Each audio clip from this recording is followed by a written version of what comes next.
Vamos falar da repercussão no mercado financeiro do anúncio feito hoje pelo governo do Renda Cidadã, que ele vai usar aí parte dos recursos do Fundeb, vai adiar pagamento de precatórios, tenta formar aí a reserva necessária para ampliação do Bolsa Família, criando esse Renda Cidadã. Nós vamos conversar agora com o economista Roberto Padovani, que é do Banco BV. Padovani, boa tarde. Oi, Denise, tudo bem? Bom, Padovani, de imediato nós tivemos uma reação muito negativa do mercado, especialmente no dólar, curva de juros também se mexendo. Isso já vem acontecendo há algum tempo, em parte por causa da preocupação do lado fiscal. Mas hoje eu queria saber se teve mesmo esse reflexo ou foi coincidência o mercado começando a ficar mais negativo depois que foi anunciado esse novo programa. Não, teve total influência, Denise. A gente tem um dia hoje que você tem dólar forte no mundo todo, mas a moeda brasileira está descolada. E quando você tenta entender por que ela está descolada, você vê que existe uma percepção de risco pior em relação ao Brasil. Os candidatos de sempre para explicar essa leitura ruim de Brasil são as questões aí ligadas às contas públicas. E aí você tem um noticiário recheado hoje, né? Existe uma preocupação muito grande que o financiamento do Renda Cidadã aconteça de uma forma meio criativa, um pouco driblando as regras fiscais, o que é muito mal visto, porque reduz transparência e aumenta incertezas. Então a gente está tendo hoje uma combinação de dólar forte no mundo com mais um capítulo das incertezas fiscais aqui no Brasil. Não adiantou o discurso de respeito ao teto de gastos, que foi uma coisa bastante destacada hoje, inclusive na fala do presidente Bolsonaro, porque a fórmula da ideia aí não vamos falar em uma pedalada, mas que tem uma manobra para driblar o teto de gastos, tem, né? Tem sim, e primeiro porque você usa uma parte do Fundeb que está fora do teto de gastos, então é como se você estivesse driblando a marcação do teto de gastos, e depois você usa uma conta pouco transparente, que são os precatórios. Isso tudo aumenta as incertezas. Agora, o que eu acho que prevalece é essa reação do mercado, a presença do TCU, a própria postura da Câmara, deve limitar esse tipo de decisão. Eu acho que isso é muito mais um balão de ensaio que gera toda essa confusão, mas bem ou mal, o Brasil vem mantendo as suas regras fiscais, ainda que todos levemos sustos todos os dias, né? Mas não dá a impressão de ser balão de ensaio, porque teve muita reunião para se chegar aí a essa decisão e é um programa que tem que ser aprovado no curto prazo para que seja viável no ano que vem. Você tem que ter acertada a fonte de recursos para que se possa trabalhar no orçamento do próximo ano, né, Padovani? Então, complica aí um pouco o meio de campo. Não, complica. Não, você tem razão. Eu digo balão de ensaio no sentido que ainda não é uma decisão tomada, não é uma decisão fechada. Mas o meu argumento é que eu acho que essa reação do mercado vai fazer o governo pensar duas vezes, porque está sendo muito mal visto, está sendo entendido como uma forma de reduzir transparência. A última vez que a gente discutiu isso no Brasil, a coisa acabou muito mal. Então, acho que há um medo em Brasília de que você não deva fazer as coisas driblando as regras. Você tem que fazer as coisas claras para tentar acalmar os investidores. Então, eu acho que ainda tem uma chance grande disso ser revisto. Eu acho que a gente está no meio dessa discussão no Congresso e provavelmente a gente vai ter uma revisão dessa decisão de como financiar o Renda Cidadã. Na verdade, pode ter restrição do próprio Congresso em aprovar essa fórmula que foi encontrada pelo governo, junto com líderes políticos lá do Congresso, para conseguir viabilizar o Renda Cidadã, mas depende da aprovação do Congresso, né? E é interessante, esse é um ótimo ponto, Denise. Desde 2016, o Congresso, em particular a Câmara, eles têm sido muito responsáveis, né?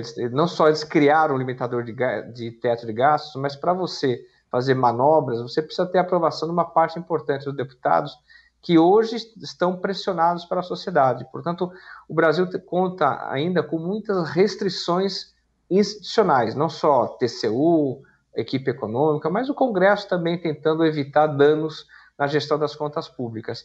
Isso significa dizer que no final do dia a gente leva susto, sempre tem uma ideia ou outra heterodoxa, uma ideia diferente, mas o que a gente tem aprendido é que a crise econômica tem obrigado o país a manter a responsabilidade fiscal. Eu acho que não será diferente nessa vez.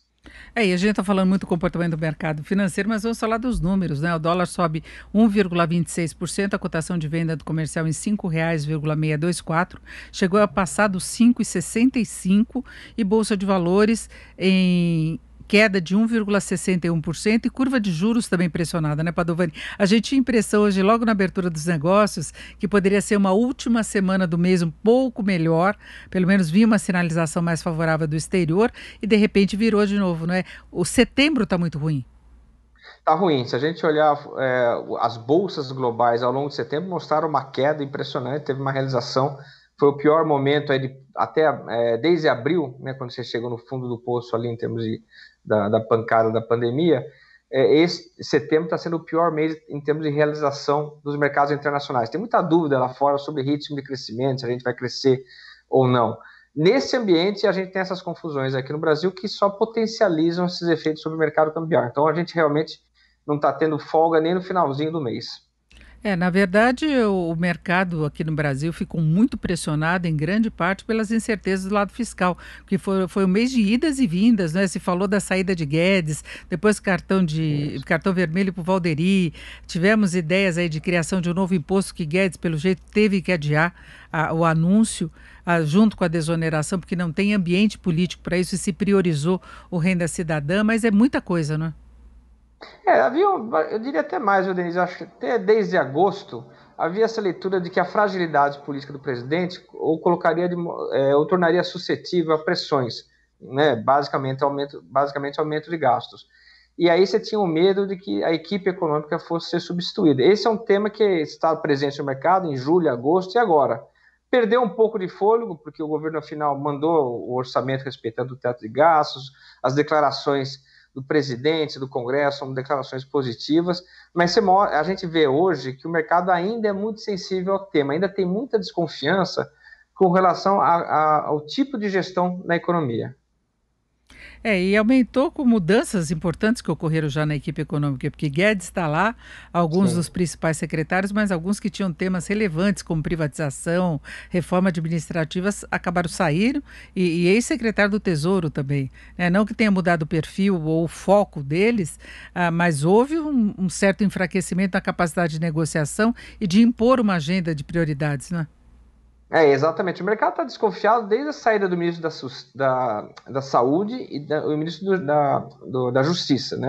Tanto com a saída do Mandetta quanto a do Moro, acenderam uma luz amarela, imaginando que o Guedes poderia sair também. Mais recentemente, a gente teve muita gente saindo da equipe econômica, como você mencionou. Então, isso seria um termômetro de insatisfação da própria equipe com relação às decisões políticas do governo. Então, o mercado está apreensivo, há sinais preocupantes, mas, como eu falei, até o momento, as pressões aí que a gente existe na sociedade, pelo próprio mercado, pela imprensa, têm inibido qualquer aventura na área fiscal brasileira. Mas, de qualquer forma, o mercado, acho que a mensagem é essa, o mercado está muito sensível em relação ao tema, mesmo que essas coisas sejam superadas, as incertezas sejam superadas lá na frente, o fato é que hoje existe muita dúvida. Bom, então para nós fecharmos, não agradou a ideia do Rei da Cidadã da forma como foi criado, ou Não, proposto. não, certamente não agradou, Denise. E a questão central é falta de transparência. É isso, conversamos aqui com o Roberto Padovani, que é economista-chefe do Banco BV. Padovani, muito obrigado, uma boa tarde. Obrigado, Denise. Tchau, tchau.